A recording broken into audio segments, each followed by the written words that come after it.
child. Yes. So the title of this evening's Dharma talk is When Anger Arises. And this is kind of suggested by a question that Maria Bardowska in Canada, Toronto.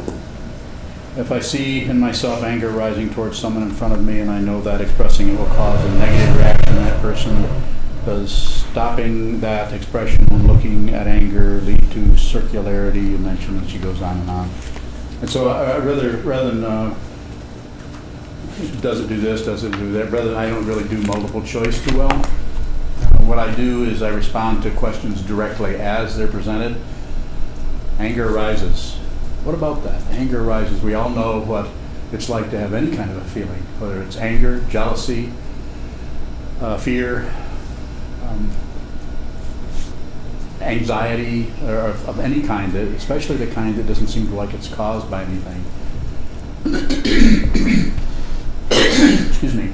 When anger arises in us, before you even identify it as anger, that's when the awareness needs to drop right in there. The awareness needs to drop in there and be prioritized over and above the thinking process. You can't do that by fighting with it. You can't fight with the anger. You can't tamp it down. You can, but it's going to pop up over here. You can fiddle with it all you want, and eventually it's going to come around and, as they say, bite you where you don't want to be bitten. So how do we do this? The way we do it from this point of view, from this person's point of view that you're listening to now, who's been asked the question, train the mind, sit down, stretch your awareness so that when anger arises, you already have the invisible muscles to be able to work with that. It's very difficult to do this because when we're doing sitting practice, this doesn't feel like I'm getting anywhere. So that's why I call it an invisible muscle. That's why I call it something that gets stronger and stronger, but doesn't seem to have a way of gauging it. We don't seem to have a way of telling, oh, I'm getting more and more aware, more and more. In fact, and in fiction, if you think you're getting more and more aware, you're probably not. More and more awareness is not measurable. So when anger arises, when some kind of heat or some kind of, whether it's triggered apparently by someone out there saying this or this or this, and suddenly you feel anger, resentment, difficulty being triggered by this. Sometimes that trigger actually looks like the cause. We actually, in a very immature or primitive way, we tend to blame anything that happens on somebody else or some other thing. Rarely do we take responsibility. And when I say that, I don't mean blaming yourself. I'm saying the ability to respond. In other words, having the ability to make an appropriate response to anything that's arising. How do you do that? Strengthen the awareness so that you can see how that's done. I can't give you a protocol, a recipe, description for how that is done. But you'll know yourself if you sit down and strengthen your awareness over time, over days, weeks, months, years, so that you're clear about what is going on. That clarity will not necessarily arise in the form of thoughts about it. Thoughts about something else is not awareness. That's just thinking. And everybody does it. If you're a human being, that's probably something you're quite good at. I like to say that thinking is rather muscle-bound. We exercise it so much. What about this? Do I do this? Should I do that? Shouldn't I do that? Should I? Shouldn't I? Should we? Shouldn't I? If I did this, would that happen? Would this? Knock it off. What do I mean by that? I mean, bring your body-mind complex, your whole awareness, this whole thing you call me, the personal pronoun I. Take that apparent individual, train your mind, sit down, look at the wall, look at the floor, Look outside the window, but find something where not much is happening, where the visual consciousness is still open and operating in terms of that out there, and that thinking or the hearing consciousness also has a sense of that over there. Smelling is closer, more intimate, and taste, of course, is right between your teeth. And thinking is extremely intimate. It's you actually think you think, don't you? Look closely and see who thinks. See if there's a thinker. If you think there's a thinker, you'll freak out. If you think there's a thinker, you'll feel successful. If you think there's a thinker, you'll think that you're thinking about what you're thinking. And I say that in a way to show you that how ridiculous it is. There isn't any thinker. It's like there's a sounder that's making sounds. You can't blame a bird for its sound, for its song. It's just bird chirping. It's not there's some chirping person or bird behind the whole chirp situation. So look closely at the thinking process. Look when you're having a thought, positive, negative, neutral about anything. Actually bring that, some of that, take a little piece of that, rip off a little piece of that awareness and bring it back towards, and see if you can see if there's a thinker.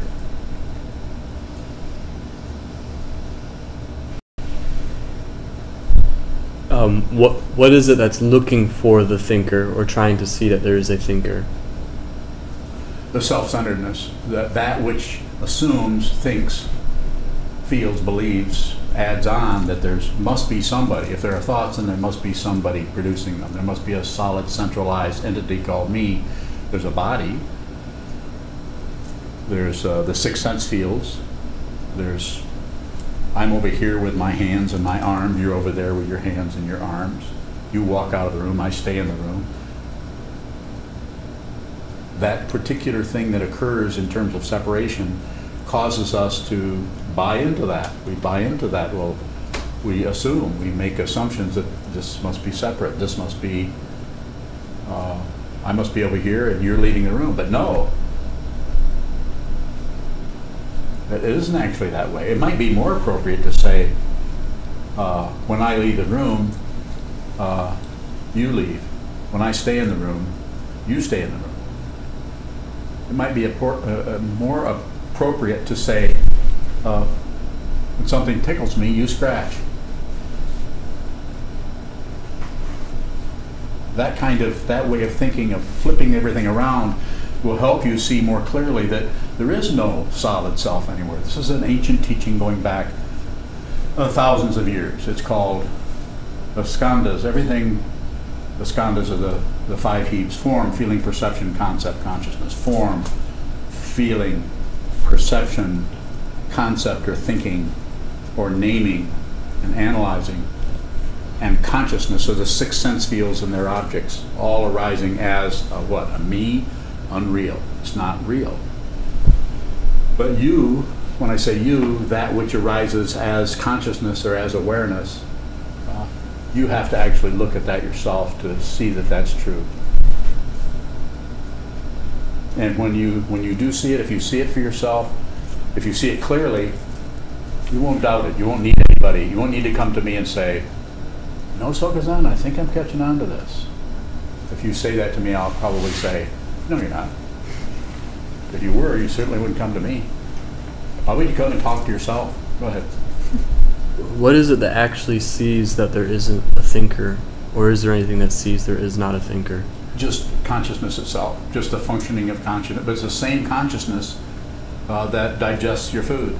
It's the same consciousness that causes everything, that is the causes and conditions for everything that's arising, not separate.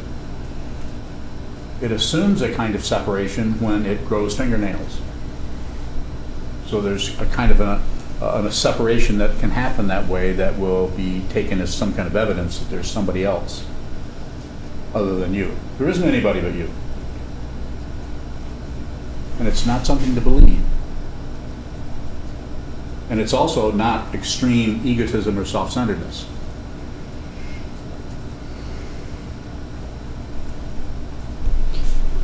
If it's the self-centeredness that initially is endeavoring to see the thinker, how do we use that to actually begin to stop interfering with consciousness seeing no thinker? That's good. Oh, it's the idea of a repetition, because you can't really repeat it.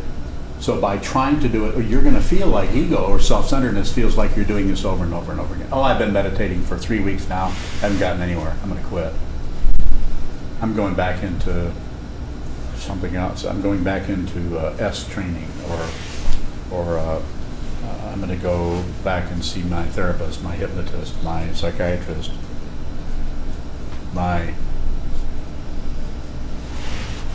scout leader, whatever. Might sound like I'm mocking all that. I'm not really mocking it. I'm just saying that I was looking for something else. Well, this doesn't work, so I'll do this. I'm saying if you're hearing this person talk, there's no guarantee. I promise nothing. There's no guarantee. You won't get a better guarantee than that, than somebody telling you that something is very important for you to do and tell you there's no guarantee. I wouldn't take away your intelligence by giving you some kind of a pie in the sky to look up to. What does repetition or the inability to repeat do to the self-centeredness? So the self-centeredness feels like something is being repeated. That's why we have boredom. But to someone who sees what is true, would never get bored. Even boredom is not boring. Even boredom is interesting. Sound like a sales pitch? I'm getting filthy rich talking like this. So what you do is one of the ways that, for those of you who have meditated more than 300 or 400 times, you're going to realize that it's never the same. You've been meditating for years. And you say that every time you sit down and meditate, it's the same situation that happened yesterday or the day before. And yet you're doing exactly the same thing as far as you can. You're sitting down, holding still, watching what moves. And it's always different. It's always changing.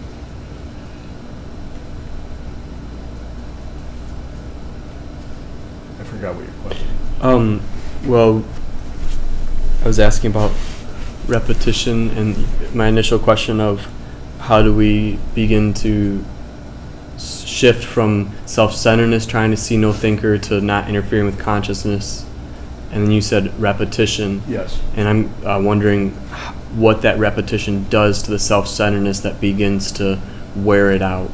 That's exactly what happens. It gets worn out by continuing to try to see it, continuing to try to see it, continuing to try to look at what is actually there and see what is it about that I should be looking at. When I'm saying sit down and watch what moves, I'm simplifying, using those instructions to simplify this situation as much as I can. But you're the one who has to sit down and look at, what do you look at? How complicated you've made your life, how complicated your thoughts are, how complicated your emotions and your ideas and your opinions, and what's happening, what they should be doing, what they shouldn't be doing, why they shouldn't have done that to you, why did this happen to me back here? And I'm saying sit down, see what this is, and everything becomes very, very simple. Very, very simple. Not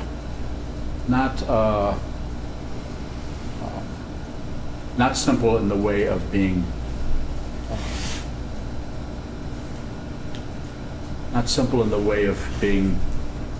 just that simple little thing, some kind of simple little concept, but simple in that it's always just that, just as it is. More questions would be good. Because all I've done is make things more complicated.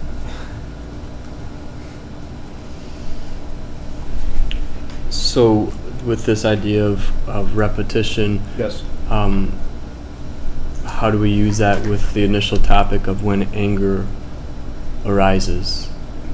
Very good. So every time anger arises, very good. Every time anger arises, just observe. And it takes a while because we don't get a merit badge, or we don't get a success, we don't get a gold star for doing that. It quite often, very often, probably every time will feel like failure. I'm feeling very angry, I'm endeavoring to look at it, and it still feels like crap. I still feel overwhelmed, I'm still upset with so-and-so, or I'm upset with myself, I'm blaming this or blaming that. So it's a matter of being persistent about it. And through the sitting practice of meditation, what you're doing is you're training yourself, you're reconditioning yourself to just keep it very simple and see just that. Just by sitting down, holding still, and watching, looking at the wall, not moving, holding very still, and through contrast, you'll notice that which continues to move without your permission.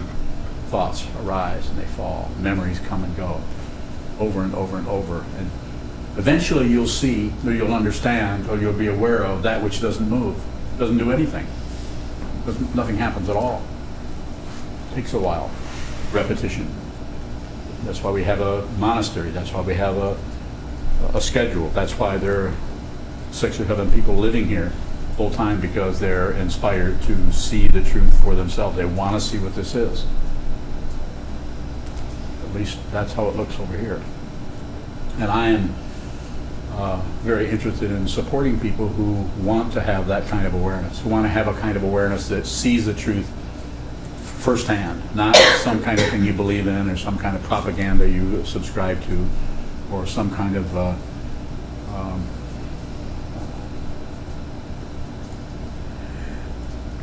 system or list of things that you think are true and other things you think are false. Very important. If it's a spiritual path, if it's a mundane path, that's different. The mundane path, or the everyday, is about getting somewhere. You go out and you pick up a shovel and start digging, you're going to have a hole. If you pick up a paintbrush and have a can of paint and you start painting, you're going to have something that's all red, if that's the color paint you have. So you actually get somewhere. It's mundane. It's cause and effect, cause and effect. The spiritual path is about transcending that without abandoning it. Without leaving it, you actually, the awareness goes beyond that. And how could that possibly be? There's a whole realm that is completely uninvestigated that we are somewhat at the mercy of, and that is our imagination, our minds. The consciousness that it goes very, very deep and doesn't seem to have any end to it. It goes on and on and on.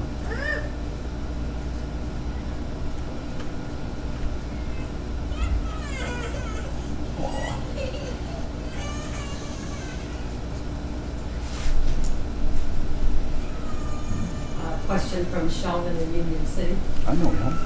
He asks, how is anger not what we think it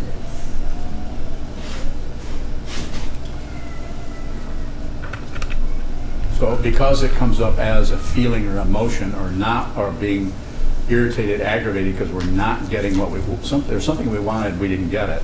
So we're aggravated or irritated or upset about it. And that, instead of staying with the awareness of not getting and staying with that and having a willingness to let that go, I'm not saying let it go, I'm saying watch it and see that it's going away. The anger is what comes up that tries to keep that as evidence that you have a right to be angry. Look what's happened. Look what they did. Why wouldn't I be mad? Of course I'm going to be mad. So it's a whole creation around not getting your way, not getting what you want. Sometimes that manifests not so much as anger, but as passion. In other words, feeling lots of emotions and feelings and thoughts around, the hell was lose. I never get what I want. No matter what I do, I'm always a loser. I'm never going to get anywhere. I'm a terrible person. But going the other way to the self anger at oneself, which shows up as being upset with oneself, being a failure.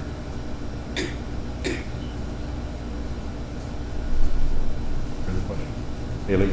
What is anger without hatred? Anger without hatred, which is something that's been talked about before, is just you're in the relative situation and things are going this way or going that way, and anger or discontent or aggravation about some particular situation may come up, But it doesn't necessarily happen to a self who's angry. It just comes up by virtue of the very dynamic that is not separate. Which I mean, it's like you're still here, you're still embodied, there's still passion, aggression, and ignorance, but there's no person behind it with some kind of an agenda about getting what they want. In other words, that's when the hatred starts arising. We actually are not only angry, but we want to take that person or that situation out. We want revenge. Whereas the anger without hatred, it may arise as aggravation or irritation, but it will go down just as fast as it's arisen. It might not last long enough for anyone else in the room to even know you're angry. There may be no expression to it. Expression of anger, which is somewhat what Maria Bardowska was asking. You know, should I express it or shouldn't I? And that's way too far down the line. You've already traveled 15 and a half feet away from the thing, from what it actually is. What it actually is, you may still feel. Not saying you shouldn't feel. The feeling of anger will go away. It's just that it won't hook up to a self who has an agenda about expressing that or not expressing that, expressing it or suppressing it. No, nothing. It's just an open dimension. So it doesn't mean that if you begin to transcend this world, it doesn't mean that you're suddenly going to go up in a puff of smoke. You're still here. You have arms, legs, hopefully. You have something to sit on, your butt and a chair or a cushion, and you're here. So there's that kind of dynamic that's going on. You need to eat food. It's still a relative situation. It's just that it doesn't expand into some kind of intense grasping, passion, intense rejection, anger, hatred, or intense shutting down, closing down, distracting ourselves, just not paying any attention to what's actually in front of us. We all know someone, perhaps it's in the mirror, that person that we're talking about who is deeply involved in one of those ways of operating with the world, shutting down on it. There's artificial ways of doing that, drugs, just distracting yourself, going and finding something you really, really like and just ODing on it, no matter what it is.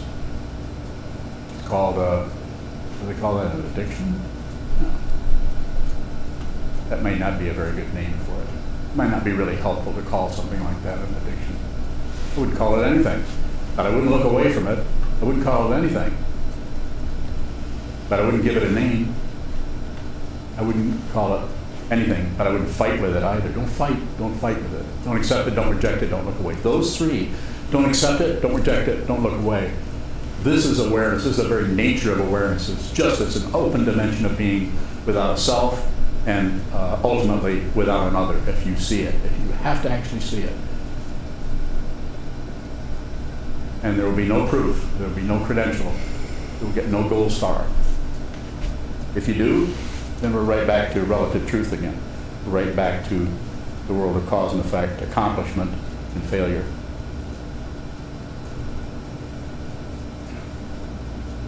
Further questions? Bailey? If we see that hatred is arising with our anger, how do we work with Just that? do nothing with it but watch it.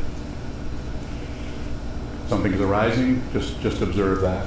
If you observe it, it won't stay there. If you just look at it, it'll rotate. It'll go this way, it'll go that way, and then it'll die out, probably. If you're doing anything with it, you're fiddling with it at all, if you're making excuses for it, you're justifying it, if you're adding, if you're pouring gas on it, gasoline on the fire, or if you're shutting down, trying to back out of it, not have that, any of those things tends to keep it going, keep it going, keep it going on some level. It's difficult to do that because we don't want to be a person who feels anger and hatred. We don't want that. As the Buddha said 2,500 years ago, the second noble truth, the first noble truth is life is suffering, discontent, unhappiness, difficulty, dissatisfaction. And the second noble truth is it is caused by wanting things to be different than they are. Of course, that's kind of simplistic. But if you reflect on that, however things are, if you want them to be different, this is what keeps the the wheel going. This is what keeps the wheel of samsara, life and death, success and failure, success and failure.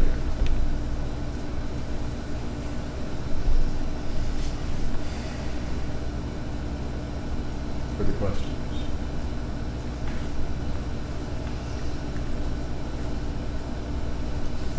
Isn't wanting things to be different than they are just a natural human condition? I think it is fundamentally. It's something that comes up. It's connected with desire. We want food. We're hungry. We want something to eat. It's really cold. We'd like it to be warm. It's really warm. We'd like it to be cold. So that's happening all the time. Always wanting something to. But it's when we overdo that, the very situation of wanting not being just okay with whatever's arising, but wanting something completely extra. I'm not saying that if you're cold and wanting to be warm, that there's something wrong with that. We're not saying there's something wrong with desire. It's when it gets ramped up and it gets really intense, and eventually we're totally clamping down on something we want. We desire, we crave that, rather than something comes up. You want strawberry or vanilla ice cream? I have a choice. Yeah. I'll take strawberry. I'm sorry, we just ran out of that. Why did you even ask me then? Oh, that wasn't you. Was it? But that's how it works. We get very petty. I mean, that sounds silly, but we get very petty like that. We, especially in a real close, intimate relationship, we can be very, very petty about our desire. We want something a certain way, and we're not getting what we want. And there's this strong tendency to want to blame somebody for it. I'm not telling you anything you don't already know about. All I'm saying is relax. And when I say relax, I don't mean get rid of the negativity. I'm saying relax into the shit. Don't get out of it or explain it away or blame someone for why it's so smelly. But if you find yourself in a pile of manure, don't leave. It's just a way of saying, as it is. So it's just as it is. Whatever is arising, as it is. It's not particularly pessimistic or nihilistic at all to just be where you're at. Be fundamentally who you are and where you're at. If you are who you are, you will not know who you are. If you know who you are, this is called delusion. Because then you're speculating on it, and if you think you know who you are, you'll notice your appraisal or your value of yourself will go up and down based on what other people are doing or what they think of you. If you know who you are, no one can affect your idea of yourself, because there isn't one. And the reason this is very, very difficult is when we start to approach that as an idea about the spiritual path, we immediately start to look for proof that we are not susceptible to other people's opinions. And I didn't say you weren't susceptible to other people's opinions. I just say there's no self. Susceptibility may still be there, full blown. You may feel totally upset about what people think of you. That's why it's difficult. That's why it's called transcendence. It's not just success and failure on the mundane path of getting ahead, being a better person, being more kind, being more peaceful, being more. This is all, let's see, what is the word for that? I think it's horse manure? Yeah, that works. Horse manure. Don't go there. Don't do it. Find it out for yourself. Get your own authority. Find out for yourself what is for you. Find out what is true for you. Forget everything I said.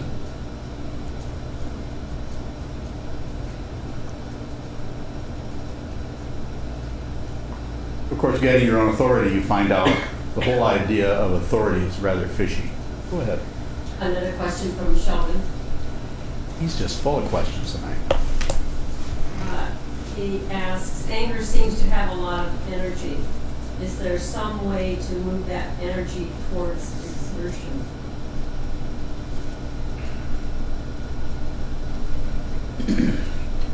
No. he's in there? No.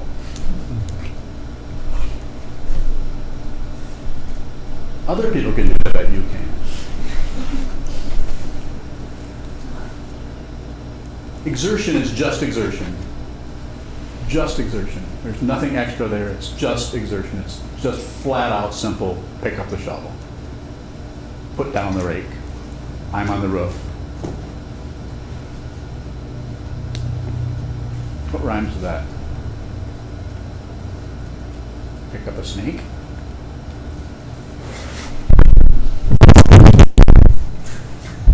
Did I upset you? Through the microphone.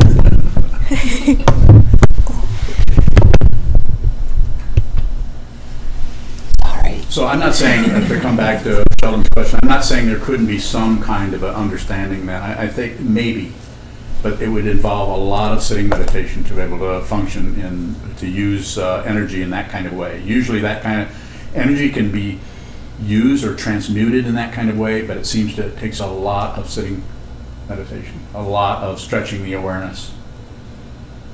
Because if the awareness is not strong, then you will believe this is what it looks like to someone whose awareness is not strong. Everywhere they look, they see what they think. Someone whose awareness is strong, everywhere they look, they see what's actually there. Most people are projecting their ideas, their thoughts, their opinions, their their dislikes onto the world. They don't even see what's there. And so therefore the sitting practice of meditation, Shikantaza, will help you, if you do enough of it, will help you see more clearly. It'll arise as some of this will start to fade, and you'll start to see what's behind your preconceptions, your judgments, your opinions, your ideas, not only of the world in general, but of your very intimate relationships. If you're having difficulty with your very close relationship, with whomever that may be, you probably are projecting onto them. When I say probably, that's with a capital P. Probably. I'm just trying to lighten things up a little bit. Yes. You have a question? Just clicking your pen? Making sure it was open. Making sure the pen was ready to write down everything you say. Yeah, right. Yes. Could you say more about it, especially in a close relationship? If you have difficulty with that, you're probably projecting. Probably. Even if you're not having difficulty, you could.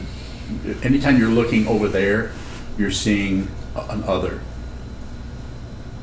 So to be aware that you're doing that lightens the load a great deal. Then you can deal with whatever arises without necessarily giving it any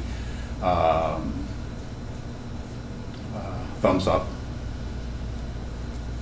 or thumbs down. You don't do anything with it. It just arises.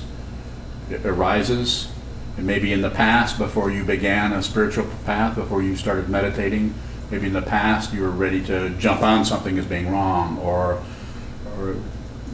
promote something as being right. Without really looking closely at it. Is there a difference between the negativity that arises from projections and the negativity that arises from karma?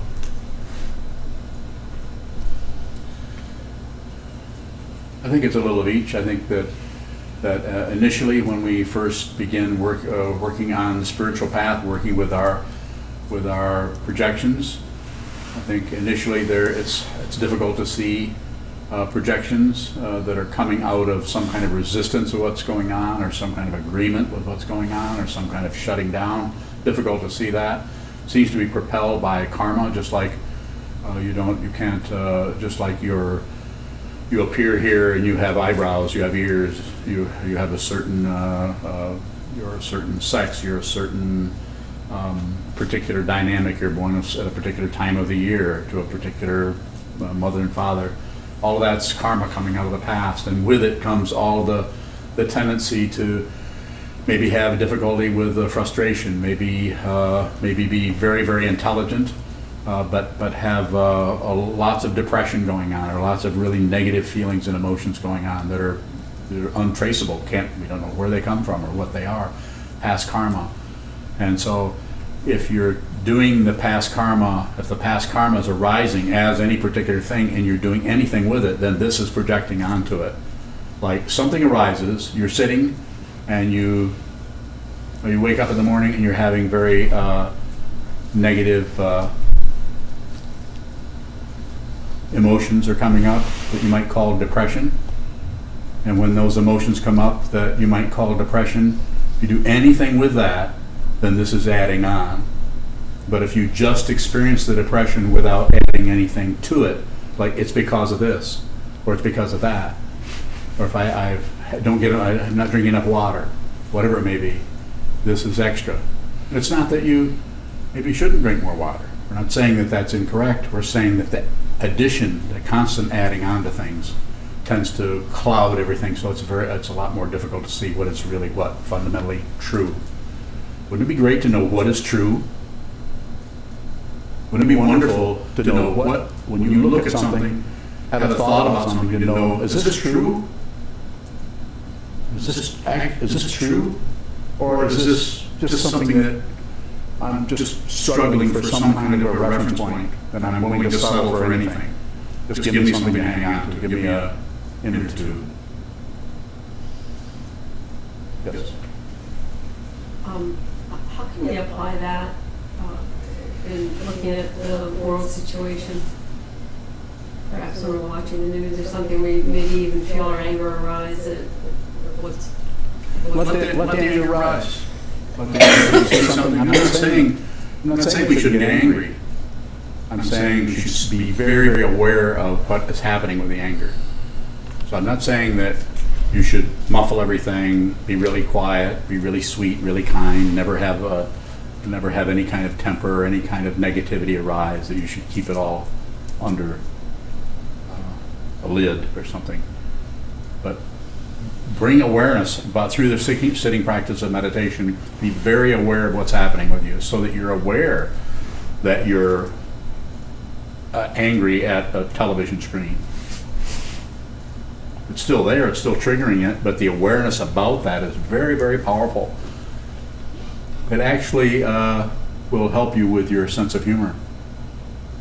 Because to think that something out there is wrong is the nature of delusion. To think that something in here is wrong is also delusion. Fundamentally, what am I saying? There is no out there or in here. This is a misunderstanding.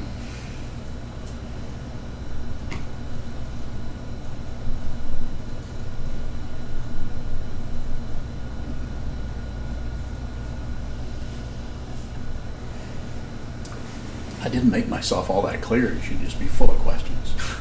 Yes? Question. I'm trying to figure out, like, is anger an actual emotion, or is it an emotion that's covering up deeper rooted emotions such as loneliness or isolation or fear? And if anger is a cover up emotion, then would it be doing something with it to look at it and dig deeper to find out what's causing the anger? No, don't look to what's causing it. So don't say this isn't really anger, this is masking fear. Don't say that. Okay. Don't do anything. Now, I'm not saying that if you went to a therapist, a psychiatrist, a psychologist, or somebody who works with how they perceive the nature of the mind, that they might not help you with that, or maybe even help you relieve some of your difficulty. But the fundamental situation has to come out from the spiritual point of view, has to come out of awareness. And so therefore, don't push, don't pull, don't look away. Just look deeply into it and see what it is, because every individual's path or trajectory or way of working with that is going to be different. There is no protocol that will fit every single situation. Could you ask, like the last one over your Dharma talks where you said to just ask, what is this? Yes. So if we see anger, could we say, what is this? And then move from there. Don't do anything from there. And then just don't do anything. Or else do something. Yeah. I'm not gonna. Yeah. So, you know what I'm saying by saying what questions rather than why questions. The what question actually keeps you in front of whatever you're looking at longer. You still may go off into why is this even, why am I feeling this? Who did, why? You may do that, but if you say, what is this? It'll give you maybe 3 or 4 seconds longer of just looking at the texture of what that is, so you can see more deeply what it is. Seeing very, very deeply what it is seems to be very important. I was just putting your finger down my area. Yeah, I don't have any hair, so I can't do Not a that. question. Not a I don't know question. what they are. Just straightening up. Yes.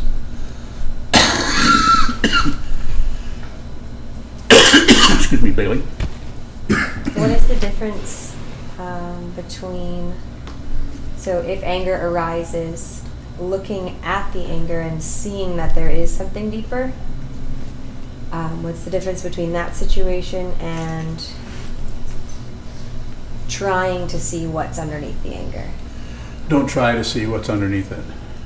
That's what I'm saying, because then we're kind of looking for why is the anger happening. And I'm not saying that you couldn't discover something about that may be helpful on some level.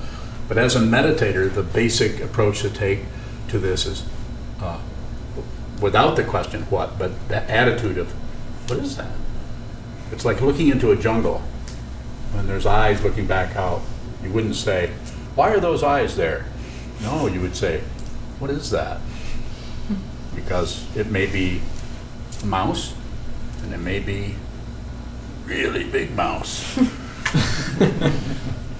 Like that really big mouse. You wouldn't want to face that in the jungle if it was 12 feet high. Difficult. So the eyes in the woods, better to say, what is that? Rather than why. This doesn't mean that by saying what, that you might, after you do that, there might be a progression where you might drop down lower into going into it, but it would happen in a natural kind of way rather than some kind of agenda about rooting in there and solving your problems. Solving the problems, this is the approach of the mundane path. Albeit sometimes it's very helpful to people. Some people really going through psychoanalysis have been very much helped by that kind of getting to the bottom of things, so to speak. And the spiritual path, we're not interested in getting to the bottom of anything. We want to see what it is. What is it fundamentally? And what would I say to that? Not separate. That's the discovery when we're looking at other. We eventually see, it may be now, it may be 20 years from now. It may never happen. There's no promises, no guarantee. But the complete understanding of what we call in Buddhism is prajna, or the wisdom that sees across or over or sees through. Prajna, or wisdom. The wisdom mind only sees wisdom. It only sees itself. So everywhere you look is wisdom. And there's no propaganda anymore about anything.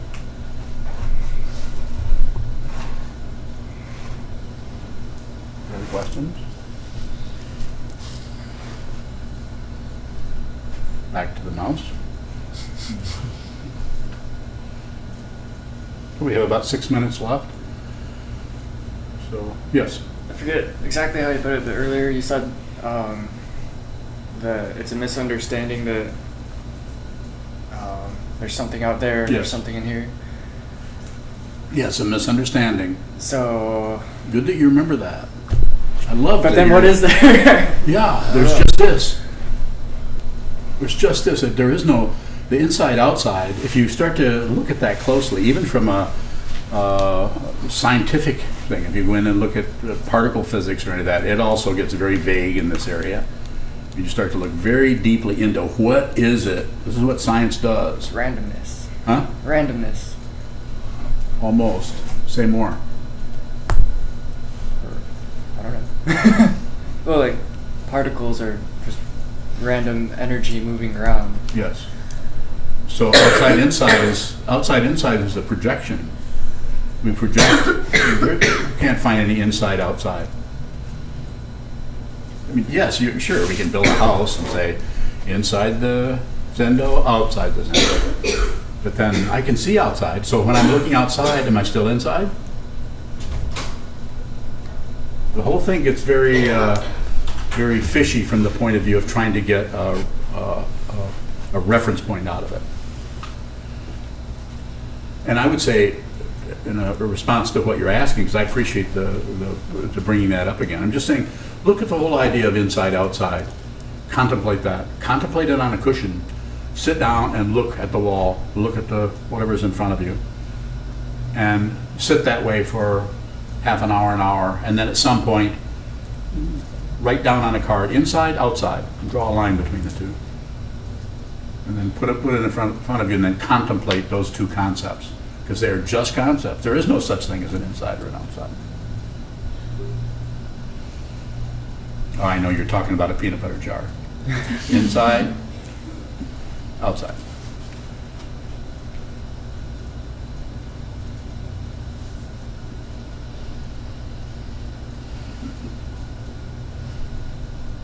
Isn't this fun? Seriously, and otherwise, inside, outside. Very interesting thing to contemplate about the nature of that. And notice how we have a fundamental kind of,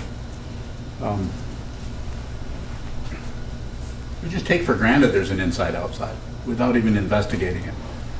Just like philosophers down through the centuries have taken for granted there's a self, there's a somebody. It's very rare I think there's only a couple of philosophers that have even begun to look at no self. And what we're doing is actually say that there is no solid self in the skandhas. This is what the Buddha discovered. The Advaita way of doing this is saying not two, not this, not that, not both, not neither, is Nagarjuna. So inside, outside are concepts about the way things show up. Further questions?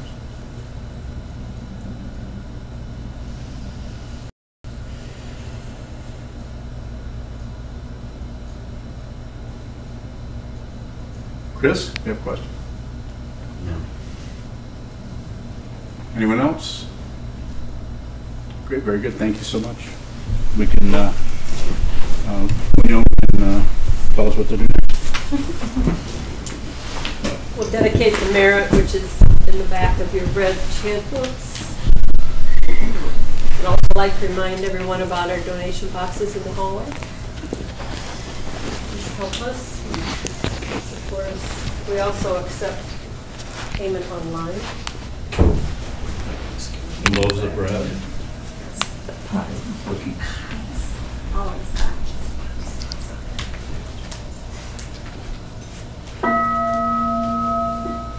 May the merit of this penetrate into all places, so that we and every sentient being together can realize the Buddha's way.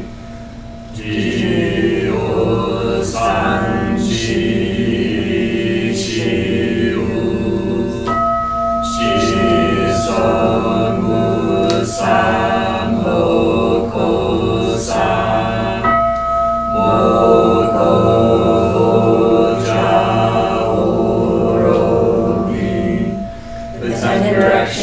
the three worlds, all Buddhas, all venerable ones, Bodhisattvas, Mahasattvas, the great Prajna Paramita.